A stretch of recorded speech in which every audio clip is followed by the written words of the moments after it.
Hi, friends. Welcome back to Reed Road Rambling. Put an echo in there too. All right, this is the second part of fall, winter, or cold flu preparedness. These are just things that I've learned, that I've picked up, that I did with my kids when they were little, that I tell my kids to do now that they're older. I thought that they would be helpful for some people out there, and I bet you got lots of your own remedies and ideas, and go ahead and put them in the comments. I always love to learn new things. All right, last time we talked about over-the-counter pharmaceuticals to have on hand. We talked about your prescription medicines and how to deal with that should there be a way that you couldn't get to the store or a shutdown. We talked about utilizing your tools such as your doctors, your urgent care, your telemeds, and your patient portals. I forgot to mention some of the tools that you'll have around your house, like a thermometer. I don't know, they always ask you for your temperature, so it's a good idea to have this. Some people would need a blood pressure cuff. I like this one. It's pretty accurate, it's simple to use. I know a couple people that really have to have the oximeter. It's important for them. So whatever your tools are that you need for your body and your household, check out the batteries. Do they have life in them? Is something broken and you need to replace? Don't wait until the middle of December when your kid is having an asthma attack and you need that nebulizer and you find out that it's broken. Get your nebulizer now if you need it. Get your diabetes, prick your finger now if you need it, and be ready and prepared. It takes stress off. Thinking ahead, at least for me, really takes the stress off. Okay, we're going to go on to some funner stuff. This is the funner stuff. Okay. Some ways to stay healthy before you get sick. Mama Kim says, okay, all right. Keep your feet dry, children. Keep your feet dry. That's important. Keep your neck warm. I found even more important than keep your head warm, because I know your energy or your heat releases, right, is keeping your neck warm. I stay healthier if my neck is warm. Push your fluids all season long. Don't wait till you're sick to start sucking down the water and the electrolytes. Do that all season long. And common sense says wash your hands. Don't wait till you're sick. Don't wait till somebody's sick in your house to start washing your hands a lot. They say 20 seconds, a minimum of 20 seconds to get all the bacteria and virus off of them. And they say you don't even have to use like bacteria soap. Just use soap and warm water. Something I used to do with my kids, I still do it now that I live alone, but I would make us every day during cold and flu season, we would open all the windows in the house for 10 minutes. And I mean, it would be 20 below. And I'm like, put your coats on. We're opening the windows. We're airing out the house. I think that's like an old Danish thing. I got that somewhere and I loved it. It freshens everything up, gives everybody a boost of fresh air. Why not try that? Eat healthy. Do your best. Just do your best. Right? Do your best. Try to get in your fruits and vegetables and make some healthy choices. You'll feel better.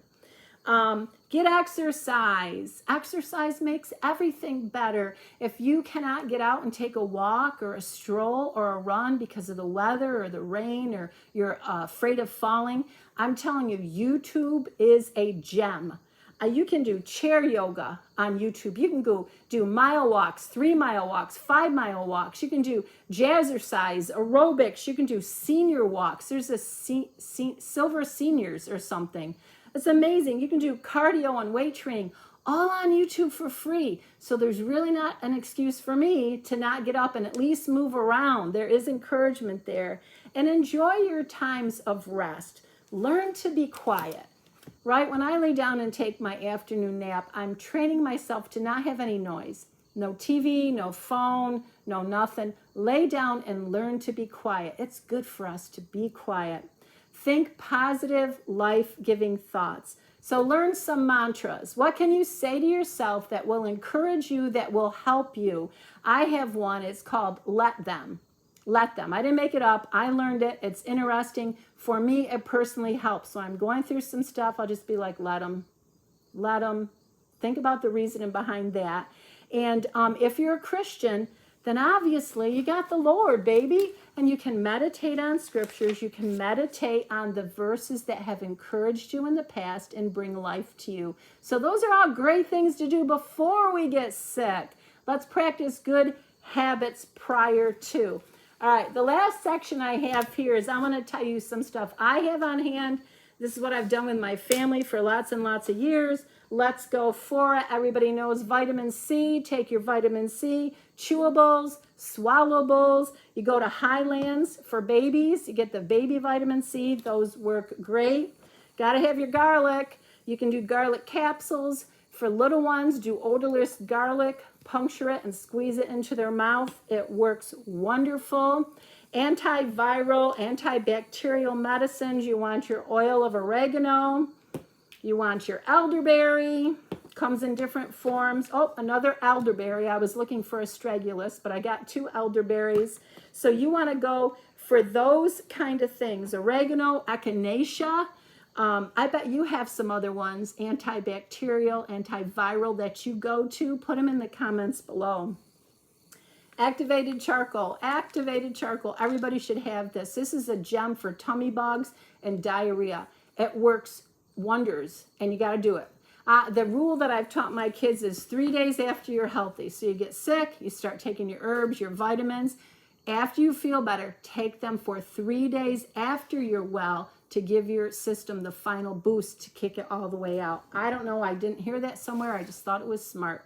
Okay, emergency. We love this stuff. Whip it up, gets a little bubbly, suck it down. It's an immune system builder. Why not? This one, we call it oscillium because I don't know how to say it. This stuff is a gem. This is if you, at the first sign of a flu, you want to take one of these packets, pour it under your tongue and let it dissolve. I take it like 3 times a day, and I'll take it for 3 or 4 days to try to kick it out. And I have had great success with oscillium. Vicks, old school, rub it on your chest, rub it on your feet, works super duper. Thieves. Thieves is good. I've had success with thieves. Now, FYI, the only thieves that I know that is safe to take internally is Young Living thieves. Other than that, I have variations, and they all work good too for external things, for cleaning things. So thieves is a good one. Pleurisy root tea, and I didn't have any more here. Pleurisy root is really good for stubborn bronchitis and pneumonia. Can be hard to find sometimes, but that stuff works great. All right, my new favorite is mullein. And this is some I got. I'm going to make it into a tincture because we got lots out here. But holy smokes, mullein is excellent for asthma, COPD. A lot of people took it for their COVID cough. Mullein is a gem, people, and you can take it in different forms. So I'm working on all these different forms, and I'm loving it already. Vitamin D, you know, when the days are dark, take your vitamin D every day. It's good for you, and if you get sick, take more. Combine that with some zinc. That's good for immune system. They say for the Rona, that helps to kick it out. One thing I did with my kids, continue to do, are detox baths. It's basically baking soda, Epsom salt, and if you want to throw in some lavender, like half cup, warm water. Let yourself soak in there, and you can do this before you're sick. We love detox bath. My one girl that gets treatments every 3 months for something, she soaks in a detox bath every day for a week to try to get all that stuff out of her system. I have a fun one for you. It's called wet socks. Did you ever hear it? Man, I discovered this when my kids were little, and I swear by this. You just take a pair of wool socks, get them real wet, wring them out, put them on your, no, take a pair of cotton socks. I was backwards. Get them real wet, wring them out, put them on your feet, put a pair of wool socks over them, and go to bed. Go to bed, cover up, don't wake up till the morning. When you get up, your socks will be dry, and all the congestion should have been pulled out a little bit. I have tried this over and over and over. It is a family favorite. Caution there, you don't want to use it on kids under 2. So 2 and over, it's safe to use, and I have used it on 3-year-olds, 5-year-olds, 15-year-olds. I love it. The last thing I want to show you, well, let's go here. You can't go wrong with apple cider vinegar. It's just the way it is. This is good for so many things. So take it like a shot every day. even when you're not sick. Take it like a shot. Okay, my last little treasure, I discovered this last year, and I am pretty freaking excited about this. I call it Flu Buster. I made it myself. Let me tell you what's in there.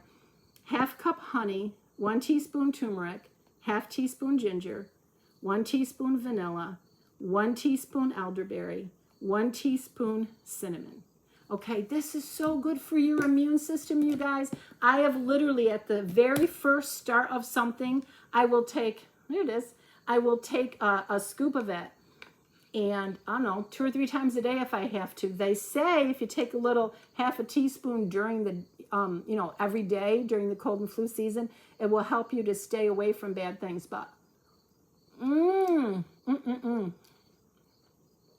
how can something be so good, taste so good? Okay. All right.